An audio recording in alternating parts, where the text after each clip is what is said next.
Mes amis, Haaland a humilié le Brésil en huitième de finale de la Coupe du Monde. Ce mec est un génie du ballon rond, une superstar du football qui a terrassé une sélection quintuple championne du monde. Il est désormais une légende absolue pour son pays, hissant la Norvège au stade le plus avancé de son histoire en Coupe du Monde. Un pays qui ne se qualifiait presque jamais se retrouve maintenant à 3 matchs d'un titre inédit. C'est un exploit monumental.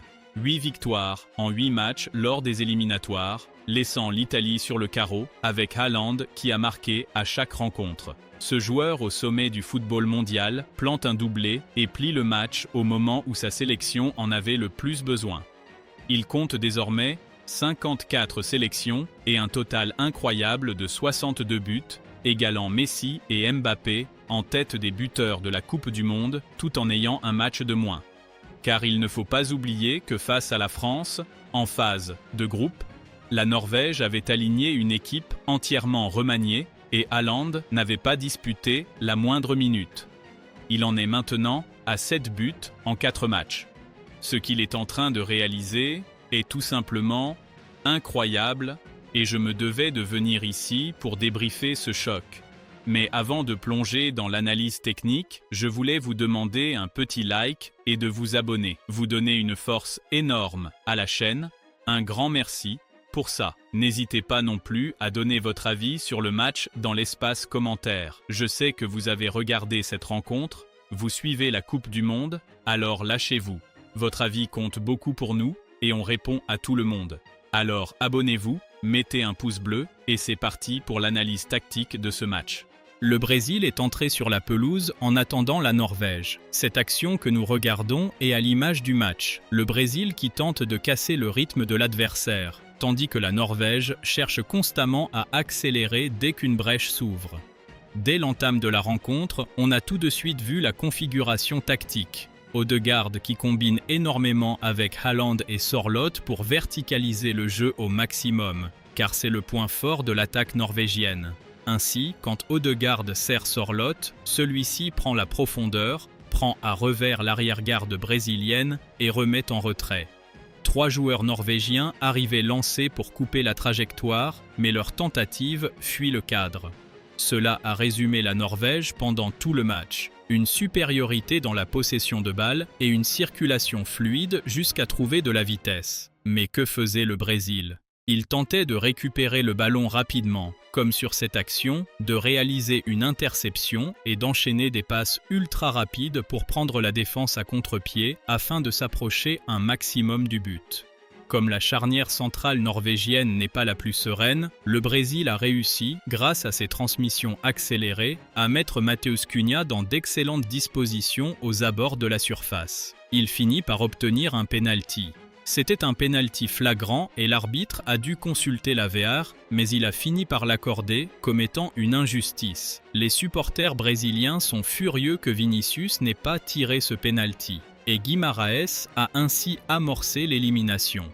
Une autre stratégie redoutable de la Norvège a été d'abuser de longs ballons vers leurs 2 tours de contrôle à l'avant, Haaland et Sørloth, pour essayer de gratter le second ballon face à un marquage lâche. Sur cette action, Haaland parvient à contrôler, la défense brésilienne se dégage, mais le ballon revient dans l'axe. Regardez cette énorme occasion pour Odegaard en fin de première période, complètement démarqué et seul face à Alisson. Mais il frappe directement sur le gardien qui réalise la parade. Malgré les tentatives du Brésil pour geler le jeu, il y a eu énormément de mouvements, ce qui a rendu ce match si mémorable dans cette Coupe du Monde. C'est ainsi que s'est achevée la première mi-temps. Il n'y a pas eu énormément d'occasions, mais celles qui se sont présentées étaient extrêmement dangereuses et nous ont régalés. Dès le retour des vestiaires, le Brésil parvient à récupérer le ballon après une mauvaise passe d'Odegaard. Rappelez-vous, dès que le Brésil récupérait le cuir, il se projetait à toute vitesse pour prendre le bloc adverse à contre-pied.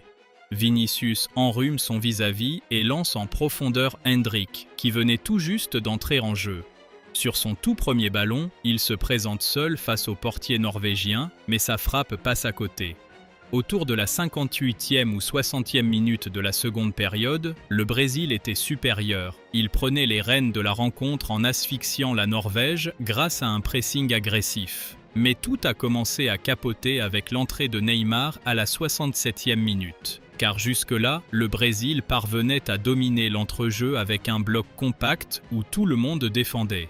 Neymar remplace Matheus Cunha, qui abattait un travail défensif énorme, et Danilo Santos supplée Ryan.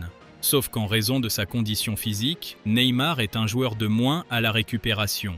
Danilo Santos essaye de compenser, mais avec Endrick sur la pelouse, qui n'est pas un grand défenseur, et Vini Junior qui ne redescend pas énormément, le Brésil perd de sa capacité de pressing.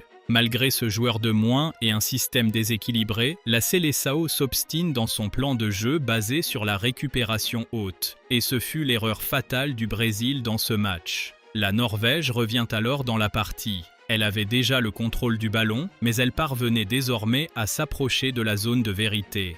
À cet instant précis, cela faisait environ 6 minutes que la Norvège monopolisait la possession. Et même sans afficher une créativité débordante à chaque action, les Norvégiens se montrent dangereux dès qu'ils décident d'attaquer.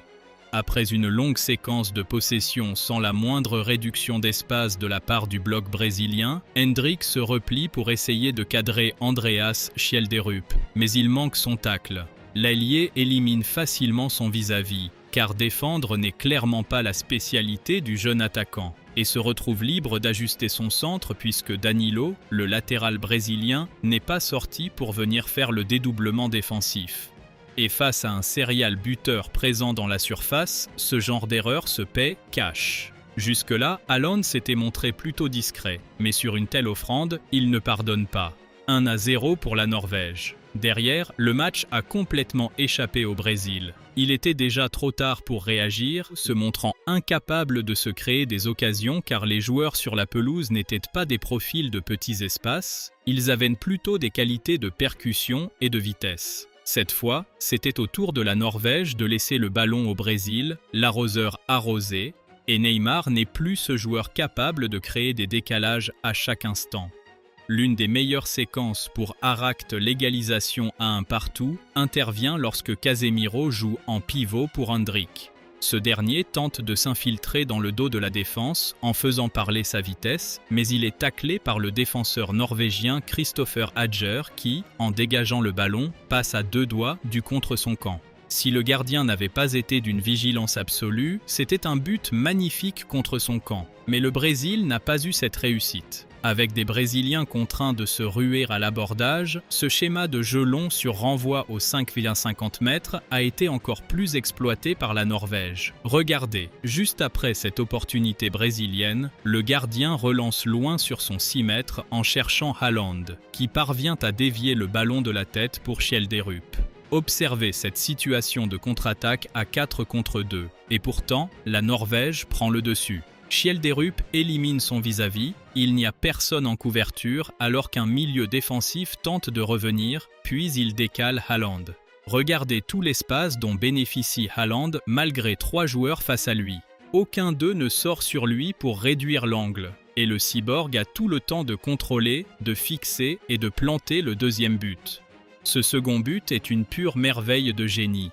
Si vous laissez de l'espace à un génie, il va faire parler sa classe, et il est allé chercher ce break capital pour la Norvège. Surtout que quelques minutes plus tard, sur un coup franc direct balancé dans la surface, le Brésil va bénéficier d'un nouveau pénalty cadeau lorsque Léo Ostigard assène un coup de coude criminel en plein visage de Casemiro. Pour moi, c'était carton rouge direct. Cela faisait déjà 10 minutes que la Norvège avait marqué, et le Brésil n'a pas réussi à s'approcher du but pour égaliser en dehors de cette seule et unique opportunité. Ce fut le tout dernier but de Neymar, un joueur qui a eu ses travers personnels et professionnels, mais qui reste un monument de l'histoire du football. Il s'est présenté et a transformé le penalty, mais sa sélection n'a pas réussi à emballer la fin de match et le score en est resté là. Un match historique pour la Norvège qui couronne le plus grand joueur de son histoire, Erling Braut Haaland.